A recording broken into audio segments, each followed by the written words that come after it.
Be intentional. If you want to be a trailblazer, be a trailblazer, and go out there and scan your knees and elbows and wear that as your badge of honor. And there's nothing wrong with that. But if you don't want that, then go and choose a company where you see people like you who are valued and recognized and promoted and paid fairly. And those companies do exist all over the world. Yeah. And if the only person of color is a Black woman who is on the legal team, it is the wrong company. Well, welcome, ladies, to Spotlight Voices. My name is Natalia Nicholson. I'm your host, and I'm coming to you pretty much daily at this point.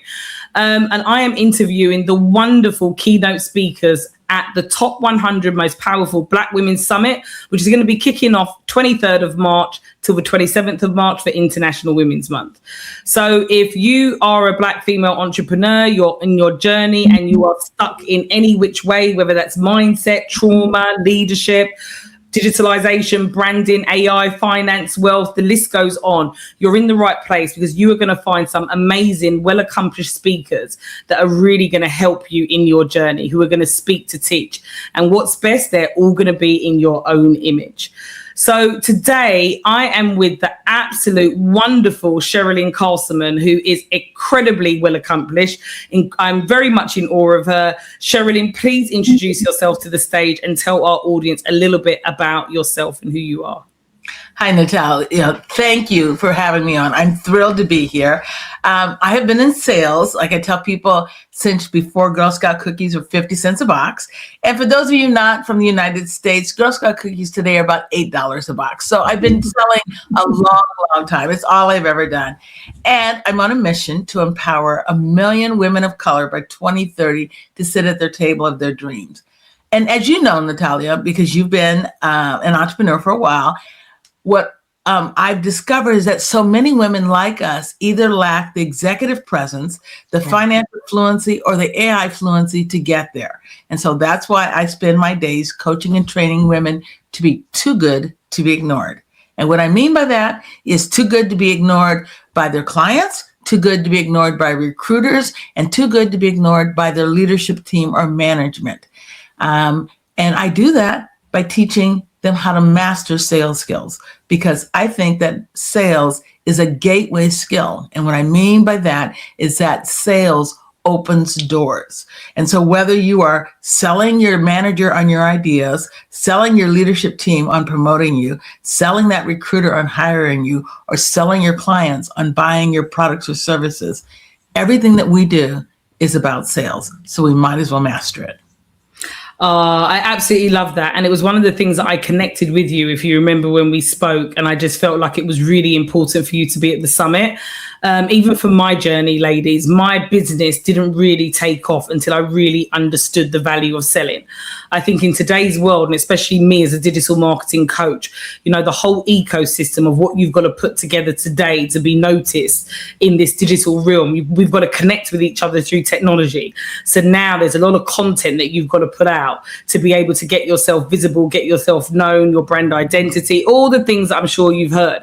But I put so much focus on that, I forgot about that core element of business that has existed throughout the centuries, and it's not going nowhere, and it sells. And for me, I felt like it was really important for us to have someone as accomplished as Cherilynn as a part of the summit, to kind of go back to some strategies that we all know, and somehow sales has just become this swear word, because in today's day and age, we feel like our brand should just speak for itself and people should just know. No one's going to be as passionate about your business as you are. So you do have to be able to sell and speak a language of your audience. And at 47, that's when I came into my own in my business, my early 40s. I've been in this game since 23, and sales is the one thing that I had to go back to and really learn and understand how to connect, how to sell, that cold calling, and go back to some grassroots. You know, Natalia, you said it so well. People don't tell us that nothing happens. Nothing happens anywhere until something is sold.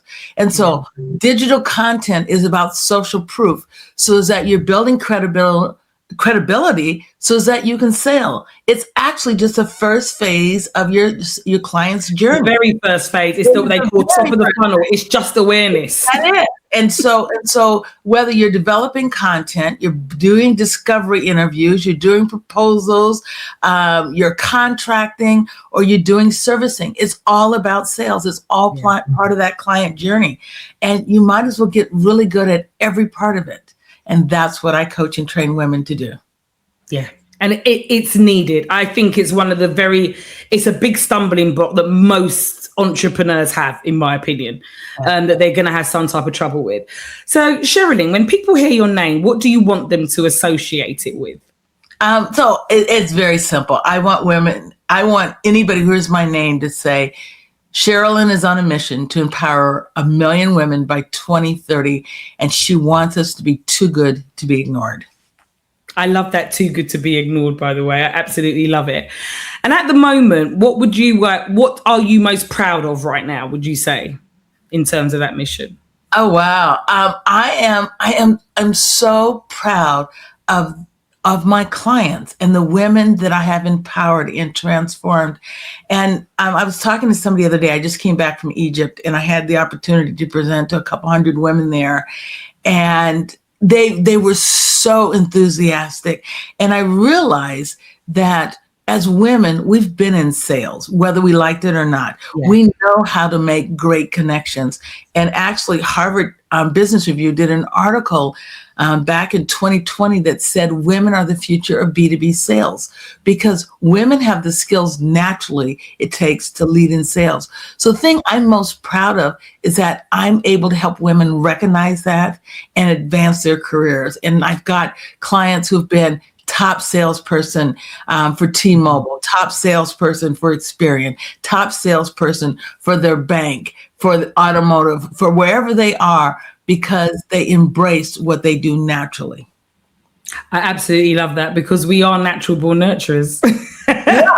That's what women do. That's what sales is about. You know, I wrote an article, I think you and I were talking about it, and I tell people, let's talk about love. And I'm not talking about the romantic kind.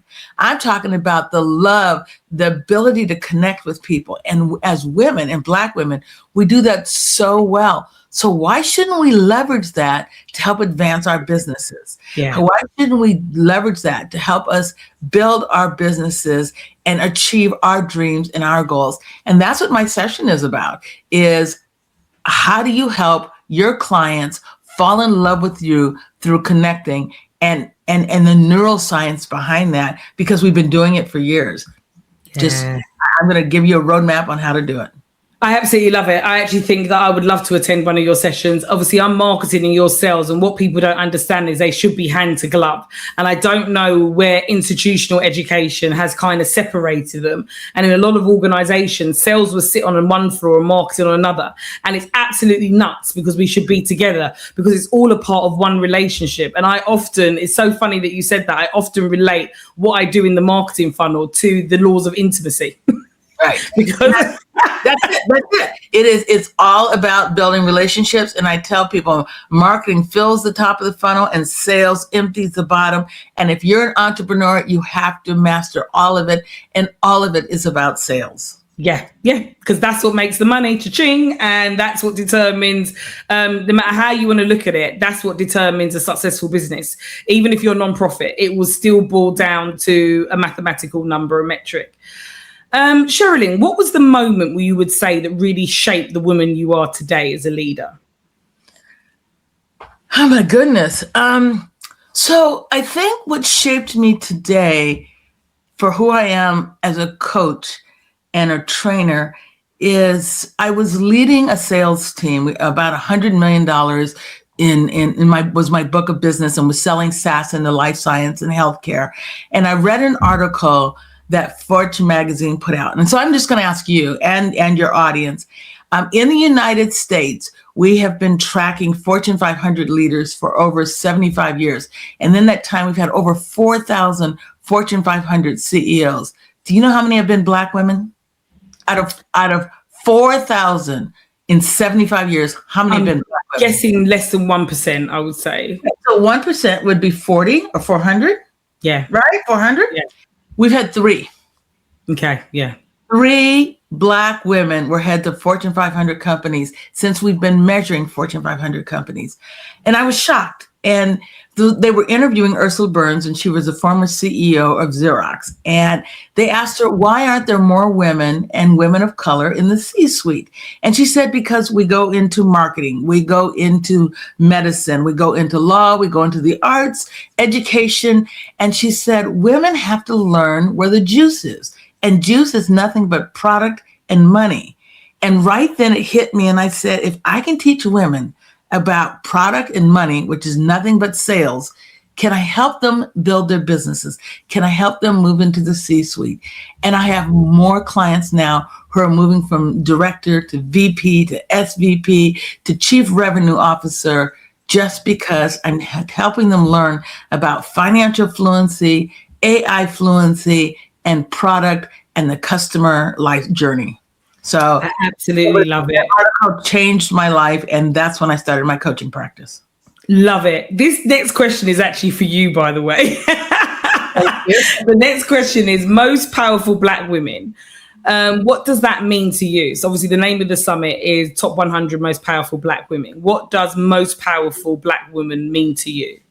So I think it's about transformation. I think if you are a powerful woman, if you're a powerful Black woman, you have the ability to transform people around you. And I think that's all it is. I think power is about empowering. And so you could change your title to the 100 most empowering Black women. And my only thing about empowering is it's not inspirational. Okay, I don't want to be your cheerleader and say, yay, you can do it. No, I want to give you the tools and the knowledge and the skills so you can actually go out and transform your life and sit at the table of your dreams. And so for me, powerful means transformational, empowering, and the ability to elevate those around you. It's like you've got a copy of my questions. So just let everybody know, like, honestly, I don't actually share the questions. This is just us like coming to you raw. We're having a conversation. But again, another segue. What does ownership look like in your world right now? What does ownership look like for you? So for me, ownership is coming up with your authentic ideas and thoughts and then sharing them. And so I give everything away. If your audience connects with me on LinkedIn and asks for my let's talk about love handout, I give that away. And so every week I'm developing new concepts, new ideas. And so, yes, I own it. Yes, it's branded, but I give it away, and I give it away because I want everyone else to grow and elevate. So I think ownership means it's mine. I developed it. And yeah, I own it, but I'm going to give it away. And so that's the way I look at ownership. Absolutely love it. And what is the one narrative about Black women you are committed to changing through your work? I think you kind of touched on this a bit when you were saying about empowering the products and the juice, which I'm never going to forget.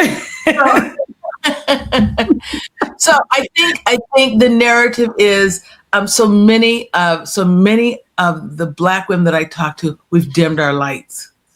Yeah. And I think some of that comes from history, where if you go back in history, maybe our parents didn't want our light to shine too much because it wasn't safe. Maybe a teacher or a manager or somebody was intimidated by us and didn't want our lights to shine. And my position is let your light shine. Yeah. Just let your light shine. Be who you are. Be authentically yourself, and just figure out. And then I tell people, if you could learn one thing, it is that it is okay to be too good to be ignored. It is okay to let that light shine on you and go and do that. And there's 3 things that I think that are so critical. And the first one is master something. Become too good at one thing. I don't care if it's cooking. I don't care if it's sales. I don't care if it's training. I don't care if you're a technologist, master that. Whatever field, wherever your passion is, master it. That's number 1. Number 2, have the confidence and the courage to do it. And courage is not the absence of fear. It is feeling the fear and doing it anyhow. So have that courage and confidence. Have that mastery. And the final one is care. Always lead from your heart. And when I say care about your clients, care about your product, care about your industry, care about your company. And so if you care and you really care and you lead from your heart, if you have courage and you have mastered something, you are unstoppable.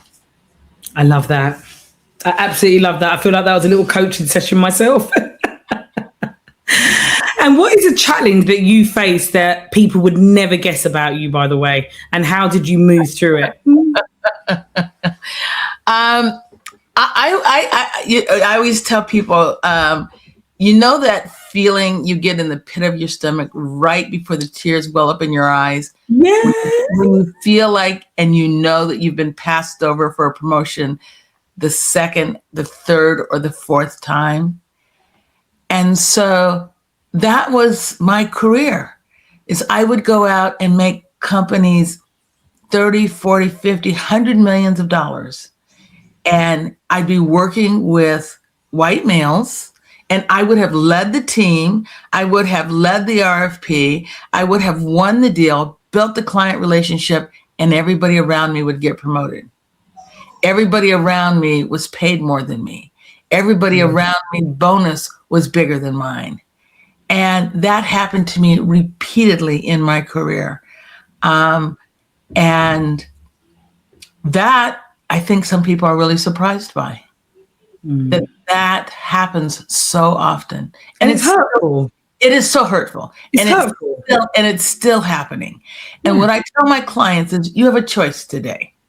You can choose to work for a company that's going to pay you fairly. You can choose to work for a company that's going to see you and value you. And there are companies out there like that. Or you can choose to work for a company that doesn't, and you can skin your knees and elbows and be a trailblazer. There's no right or wrong one. But what I tell them is, it's not okay to come into your coaching session and complain every week about being a trailblazer because you made that choice. And that was something I didn't understand. Is that you be intentional. If you want to be a trailblazer, and go out there and skin your knees and elbows and wear that as your badge of honor. And there's nothing wrong with that. But if you don't want that, then go and choose a company where you see people like you who are valued and recognized and promoted and paid fairly. And those companies do exist all over the world. Yeah. And I think women needed to hear that, by the way, because sometimes I feel like I can be a bit like that with corporates as well. It's just like you'll label all of them for all the bad experiences that you've had. And because we've had multiple bad experiences, you do tend to put everybody in the same bucket. And I think that's a nice reminder today to realize, just like human beings, we're not all the same. Not every single company out there is bad. So I think that's a nice reminder, actually. And there are actually some great companies out there and across industries who understand the value of diversity. They understand the value of women. And if you can find one of those companies and work for them, I'm telling you, the sky's the limit. It just delights me when I look at women who work for those companies who end up in the C-suite and leadership roles.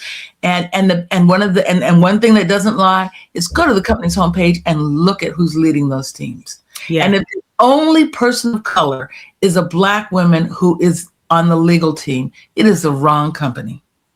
That's a good one. I'm serious. Or if the only person of color is in HR.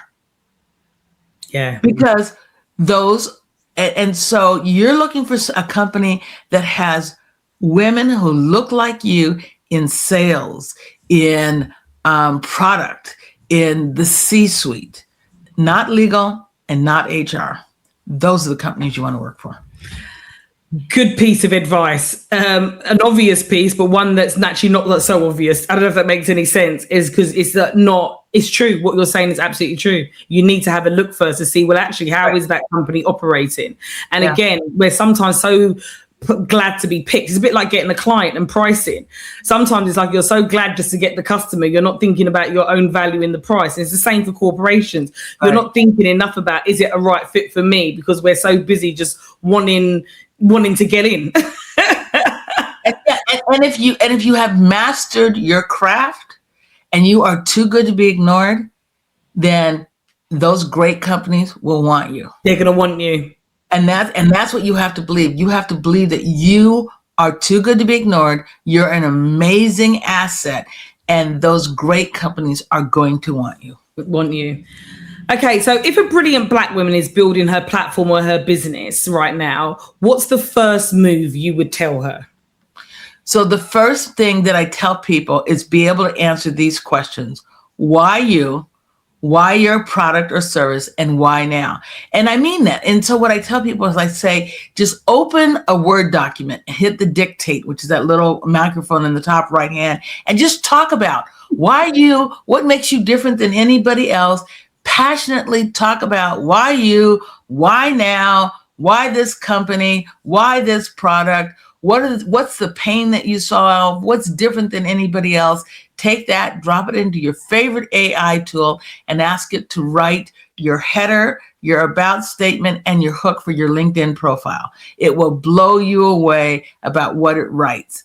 You can also ask it to write your ABT statement. Your ABT statement is and, but, therefore. That is your value proposition. And so a lot of times women know in their heart how to answer those questions, but they don't know how to frame it. And AI today can help you do that. So I tell women where you want to start is you want to be able to, and then ask AI to rewrite it in 15 seconds. Because when somebody says to me, Cherilynn, why do I want you as a coach? I say, because I will coach you to be too good to be ignored. You want to be able to be in 15 seconds, say what differentiates you from anybody else. And AI can help you do that. That's where you start. That is your branding statement. That is your value statement, whether you're talking to clients, whether you're doing digital media, whether you're doing social proof, doesn't matter. Know that and have it very succinctly and be able to say it like it's your name and it rolls off your tongue. I'll say, hi, I'm Cherilynn Castleman. I've been in sales since before Girl Scout cookies are 50 cents a box, and I'm on a mission to empower 1 million women to be too good to be ignored. Period.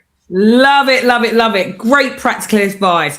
Cherilynn, so your keynote is going to be a part of the Top 100 Most Powerful Black Women Summit. What can the listeners walk away with from your keynote? Why should they attend? So one of the most important things today, especially with AI, is there's so many people out there saying, I can do A, I can do B. When you have to prove it, and you have to prove it with a client when you first meet them. And so what my keynote is about, that very first connection, how to connect with people, how to get your clients to fall in love with you. And we're going to talk about neuroscience and how you can write discovery questions and how to write questions that elicit an emotion. Because once a client falls in love with you, then there's no stopping them. Salesforce and LinkedIn State of Sales report said that 87% of buyers expect you as a seller to show up as a trusted advisor. So I'm going to talk about how you become a trusted advisor, so is that you show up building trust, being an advisor, and how that will move any business forward. Love it, and I'm looking forward to it. I can't wait. Even today, I can honestly say I've picked up a number of nuggets from you just here today on this podcast, and I'm sure anybody that's listening feels the same way that I do. So please make sure that when you get your program, you look up Cherilynn. We're going to be dropping some sound bites on social media because Cherilynn is one of our keynote speakers, and make sure you attend. As you can already hear from the podcast today, you are just going to get amazing value. You're going to get growth. You're going to get nuggets. You're going to get vision. You're going to get empowerment, confidence. It came through all today in the short time that you've been with me. So Cherilynn, just to finish up, 3 quick fire questions. So what I do is that I start a sentence and then I'm going to stop and then you're going to finish it. Okay, I'm ready. Okay. So number 1 is one belief Black women must release to rise faster is that it's my time. It is my time. Okay. It is, period. It is my time to be too good to be ignored. Love it. One thing you want Black women to remember about their voice. So one thing you want Black women to remember about their voice. That everybody wants to be seen, heard, and understood. Yeah. And you deserve to be seen, heard, and understood. And as Shirley Chisholm said, you deserve a seat at the table. And if somebody doesn't give one to you, pull up your own, build your own table, sit at it, and you have a voice. You deserve to be seen, heard, and understood. So not just a voice, but to use your voice. Oh, sing it, sister. I could not agree with you more. If you can't get on that table, you've got to build your own. And that's what you're going to learn how to do at this summit. So last one is, where can people connect with you and what's next for you, Cherilynn, in the world of Cherilynn Castleman? You can connect with me on LinkedIn, Cherilynn Castleman. If you just connect with me, DM me and say, Cherilynn, I'd love your handout on let's talk about love in sales, not the romantic kind. I will send you my handout. Just DM me, connect with me on LinkedIn. And right now I am working with companies to take my message globally. Like I said, I was just in Egypt. I'll be going back to North Africa to speak to women's organizations to help women of color all over the world become too good to be ignored. Woo! I love it. That was powerful. Cherilynn, thank you for spending some time with me today. I know you are incredibly busy and you are hardly ever in one place. This lady travels all around the world, ladies, all around the world. So it was a pleasure having you here today. Thank you for spending the time with us. I cannot wait to have you at the summit. And I can't express my thanks and love enough to you. And thank you. I appreciate it. And thank you for doing this. It is people like you that makes a difference for women all over the world who are working to be entrepreneurs. And so I appreciate you and thank you. And I see you. Thank you, Natalia. I love that. And ladies, do not forget the QR code. Make sure you get your tickets. Really important, because the program information will be there. And like I said, this is not one to miss. So make sure you get your ticket. Cherilynn, again, thank you. Take care. Thank you. Take care. Bye. Bye.